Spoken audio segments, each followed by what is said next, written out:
எனக்குள்ளதான் இறைவன் இருக்கிறாருன்றத நான் உணர்ந்துட்டேன்.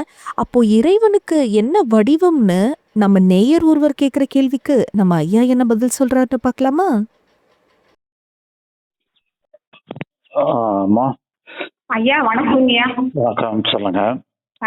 ஐயா இப்ப நீங்க அந்த இறை அருள் தியானம் அனுப்புனது தெரியுங்கய்யா. நான் அதை தான் கேட்குறப்ப என்னுடைய மனம் மாற்றம் எனக்கு தெரியுதுங்கய்யா அப்படியே. சரி. நல்லது. அப்ப வந்து அந்த கடவுள் நமக்குள்ளதான் இருக்காரு அப்படின்றப்ப அந்த இடத்துல வந்து அப்படியே அந்த ஒரு அவர்ஷம் ஒரு எங்களுக்குள்ள ஒரு பெயின் வருதுங்க. அது அப்படியே அந்த இடத்துல நான் அந்த இறைய வந்து பொறுத்துறப்ப அப்படியே நான் நடந்து போறப்ப எனக்கு அப்படியே ஒரு மாற்றம் நல்லாவே தெரியுதுங்க. நல்லா தெரியுது ஐயா. எனக்கு என்னன்னா நம்ம நீங்க ஜே.கே. கிருஷ்ணமூர்த்தியை சொல்லுவீங்க ஐயா. சரி. அப்ப அப்ப அவரோடவே நான் வாசிக்கிறப்ப இப்ப எதா இருந்தாலும் நம்ம அவேர்னஸ் அப்ப நம்ம தான் இருக்கணும் அப்படின்னு முதல்ல இறைன்ட்டே வந்தேங்கய்யா.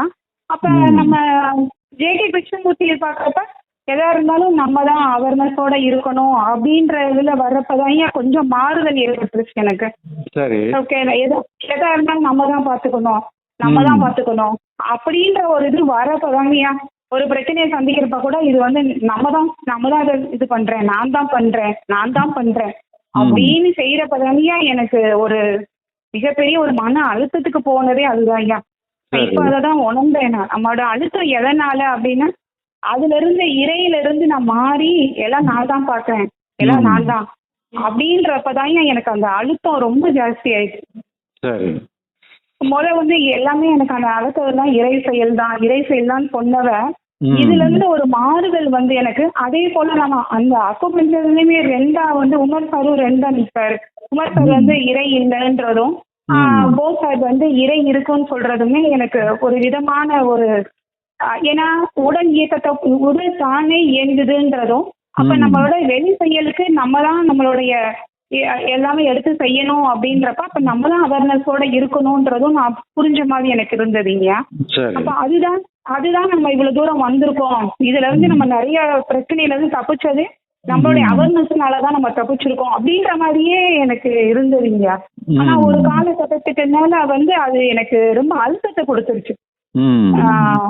அழுத்தம் கொடுத்தோடனே இப்ப அதுக்கப்புறம் இப்ப நான் உங்களை சந்திச்சதுக்கு பிறகு உங்ககிட்ட வந்தது பிறகு நீங்க சொன்ன அந்த இறையருள் தியானம் பண்றப்ப அது அந்த இது எல்லாமே எனக்கு ஒரு மாற்றம். எல்லாமே இறைவனாலதான் எல்லாமே இது இருக்கு அப்படின்ற ஒரு இது தெரியுது இல்லையா ஐயா. எனக்கு இப்ப நம்ம எனக்குள் இறைவன் இருக்குன்றப்ப அப்ப இந்த மனம் வந்து ஏற்கனவே சிவனை வழிபாடு பண்ணிருக்கு, அம்மன் வழிபாடு பண்ணிருக்குன்றப்ப அப்ப இந்த ஒரு வடிவம் எடுக்கிறதுக்குள்ளதான் நீங்க பாக்குற மாதிரி எனக்கு ஒரு இதா தெரியுது எனக்கு. அப்ப வந்து அது என்னதுங்க, அது வந்து சுவாசம் தான் என்னோட இறைவனா? எனக்கு அந்த இடத்துல எனக்கு கொஞ்சம் தெளிவு வேணுங்கய்யா. இல்ல, அது நீங்க உங்களுக்கு எப்படி வசதி வந்தாலும் வச்சுக்கிடலாம். மொத்தத்துல வந்து உங்களுக்கு மனசு நெருக்கடியா இருக்கும்போது மட்டும் இந்த தியானத்தை நீங்க இது வந்து ஒரு டெக்னிக் தான ஒழிய உண்மையா பொய்யாங்கிறதெல்லாம் நம்ம ஆராய்ச்சி பண்ண வேண்டியதுல உண்மையிலே கடவுள் இருக்காரா, கடவுள் தான் ஆட்டி வைக்காராங்கிறதெல்லாம் நம்ம ஆராய்ச்சி பண்ணணும்னு அவசியம் இல்லை. அது அந்த கடவுள் எப்படி இருக்கிறாங்க, என்ன வடிவத்துல இருக்காங்கிறதெல்லாம் நம்ம ஆராய்ச்சி பண்ணணுங்கிறது இல்லை. நமக்கு வந்து இது வந்து நாம வந்து ஒரு பிரச்சனையில இருக்கிறதுனால அந்த பிரச்சனைக்கு தீர்வு மாதிரி இந்த ஒரு டெக்னிக்கை பயன்படுத்துறோம். அதனால இப்போதைக்கு உங்களுக்கு எந்த மாதிரி கடவுளை நீங்க ஏற்றுக்கிட்டாலும் சரிதான். உங்களுக்குள்ள ஒரு சக்தியா இருந்து உங்களுக்கு செயல்படுத்துனாலும் சரி.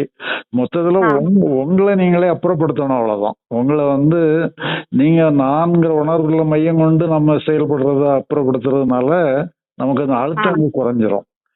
உங்களை அப்புறப்படுத்திட்டு உங்களுக்கு பதிலாக இறைவனை சப்ஸ்டியூட் பண்ணிடுறீங்க. சப்ஸ்டியூட் பண்ணனால நமக்கு அழுத்தங்கள் இல்லாம போயிருது. அதனால இதுல வந்து நமக்கு வந்து ஒரு ரிலாக்ஸேஷன் டெக்னிக் மாதிரி இதை நம்ம பயன்படுத்திடலாம். சரிங்க ஐயா. இறைவன்ன்றது வந்து அப்ப நம்மளுடைய இந்த ரூபம் தானங்கய்யா. இப்ப நான் என்னுடைய இதுதானங்கய்யா. உங்களுக்கு எது கன்வீனியன்ட்டா இருக்கோ அதை வச்சுக்கலாம். ஒவ்வொருத்தருக்கும் நீங்க உங்களுக்கு கன்வீனியன்ட்டா இருக்கிறது எல்லாருக்கும் கன்வீனியன்ட்டா இருக்குன்னு சொல்ல முடியாது. சிலவங்களுக்கு வேற மாதிரி சிலவங்க ஒளி வடிவத்துல நினைப்பாங்க, சிலவங்க வந்து வெட்ட வழியா நினைப்பாங்க, சிலவங்க வந்து உருவமா நினைப்பாங்க, சிலவங்க இல்லாமலும் நினைப்பற கூட வாய்ப்பு இருக்கு. கடவுளே கிடையாதுன்னு சொல்றவங்களும் கூட இருக்கிறாங்க. அதனால அதனால அது வந்து ஒரு ஆளுக்கு ஆளு வித்தியாசப்படும். உங்களுக்கு எப்படி நினைச்சா உங்களுக்கு கன்வீனியன்ட்டா இருக்கோ அப்படி நீங்க நினைச்சுக்கலாம். சரி சரிங்க.